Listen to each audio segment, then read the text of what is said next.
I just got hit. Yeah, man. Yeah, are you staying right now? I'm just gonna find a place to park. I just had to go away. Oh, nice. I the family with me. We're gonna have some cereal and Oh, nice. Nice. Yo, let me park. Let's talk around for a second. Yeah.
Hey guys, so I just pulled up at the Kentucky Welcome Center rest area.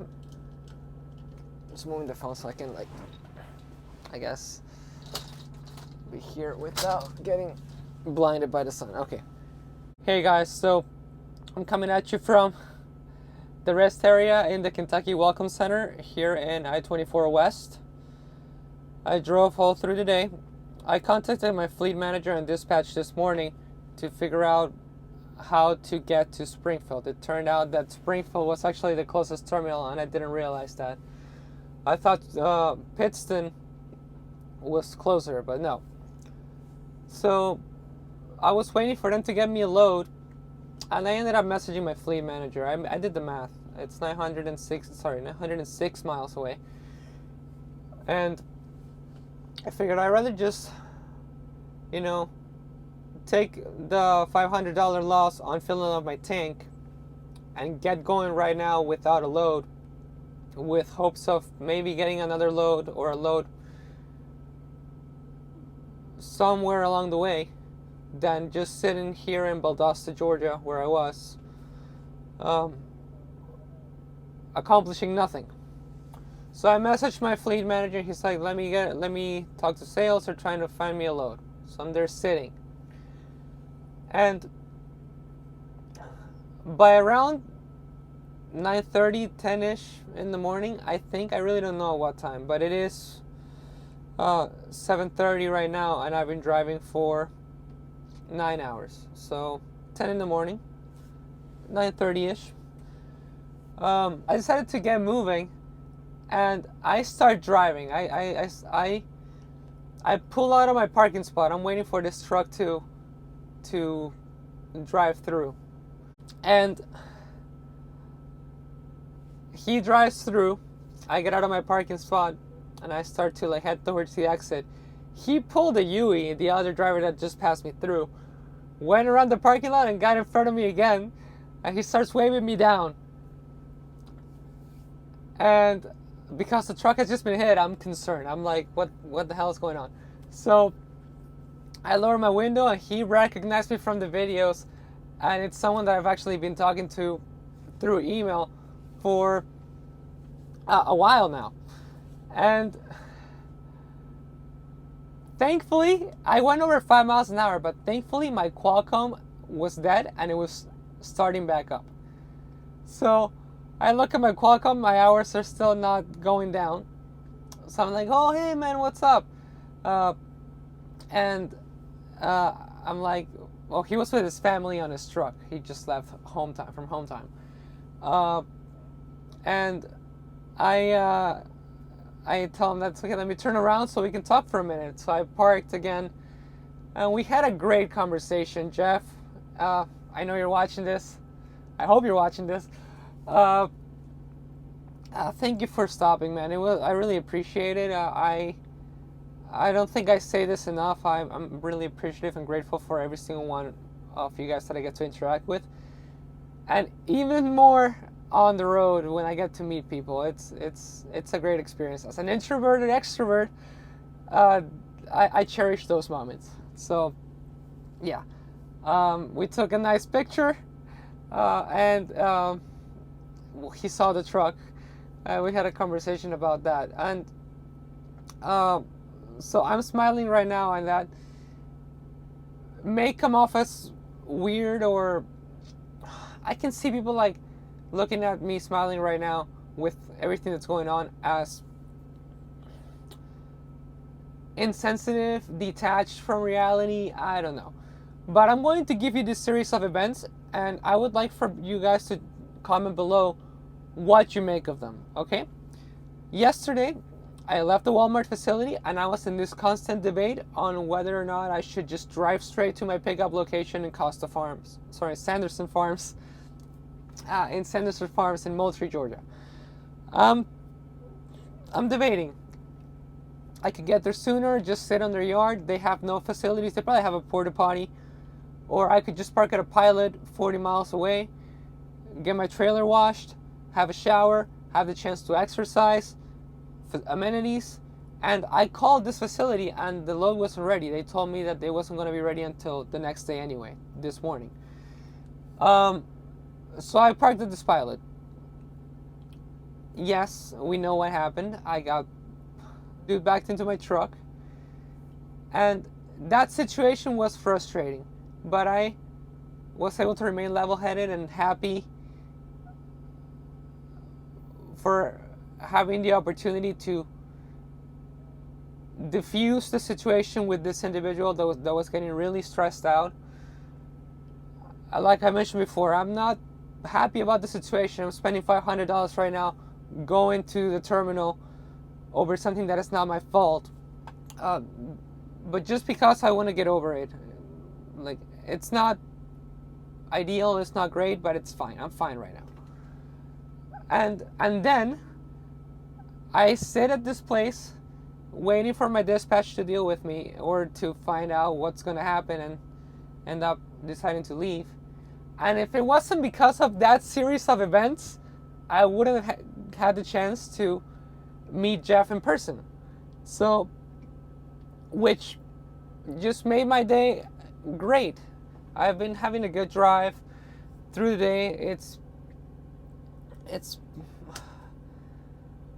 like, I do have a tendency sometimes of making more out of things, but I would like for you to comment below. Like, I mean, like, there's too many pieces falling into place for it to just be a coincidence.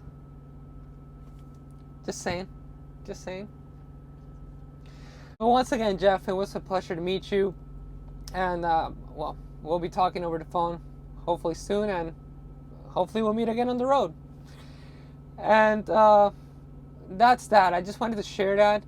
Again, I'm on my way to Springfield right now. I contacted the tractor shop in Springfield to try to get ahead, get some things in motion, maybe schedule an appointment. The way it works is I have to get to the terminal. Once I'm there, I have to contact the shop.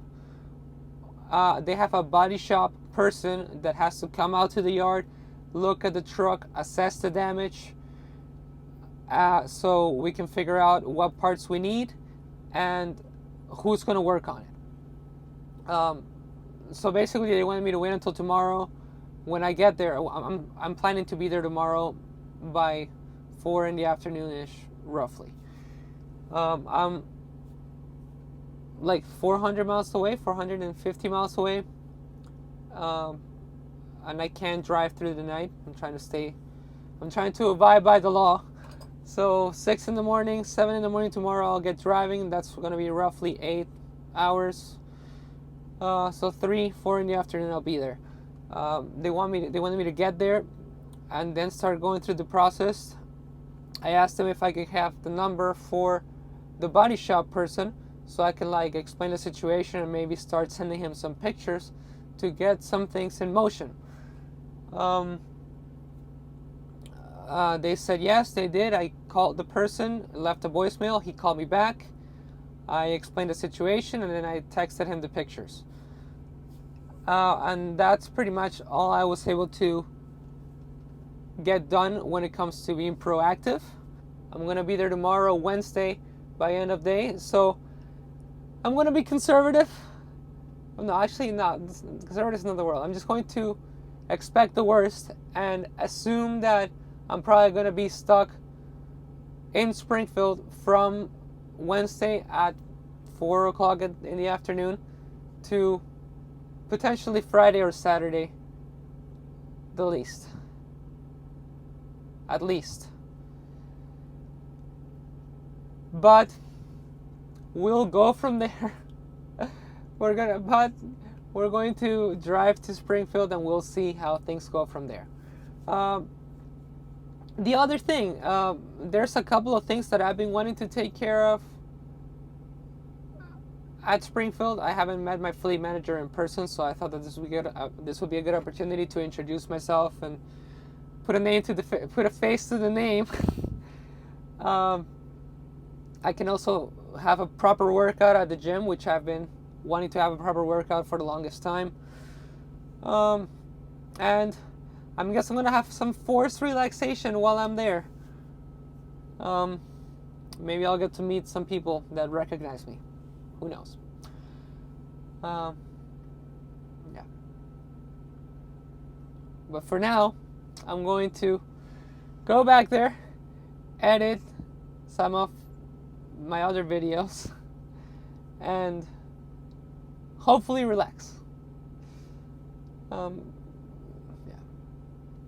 Before I do that, once again, I want to reiterate, I don't know if I'm gloating. I was talking about this with my trainer, but I just want to say, like, I just feel lucky and blessed for the fact, like, all the little pieces that I mentioned had to play out for this interaction earlier today to take place.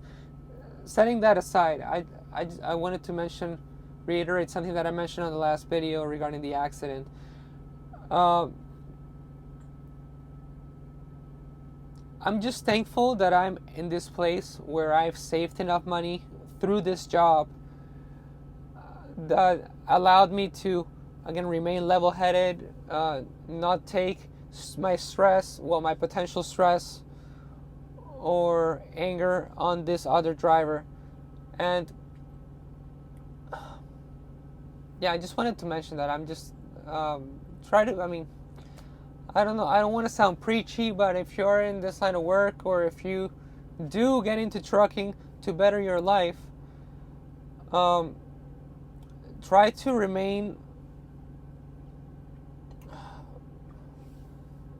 I don't know what's the word. I hear a lot of times of people that, just come into money or more money than what they've made before, maybe the most money that they've made in their lives, and they just let it go to waste. And I've done that throughout my life a lot. I've mentioned multiple times, I used to be in the car business, and being at home, being someone that has ADHD, I was all about that instant gratification and having my cars and working on them. I dumped a lot of money on my cars. I want to say I regret it, but those series of mistakes that I made in the past are what allow me to value these situations and the money that I make today, and are what fuel my goals. That, on the finances side, past relationships with other people, on my personal goals and what I want to accomplish through this job with the money that I'm making on the financial side. So if you get into a situation like that, like where you're making this money, so again, it's just, again, I don't want to gloat. I just wanted to share the fact that I appreciate that I'm in a better place now, and that just by being able to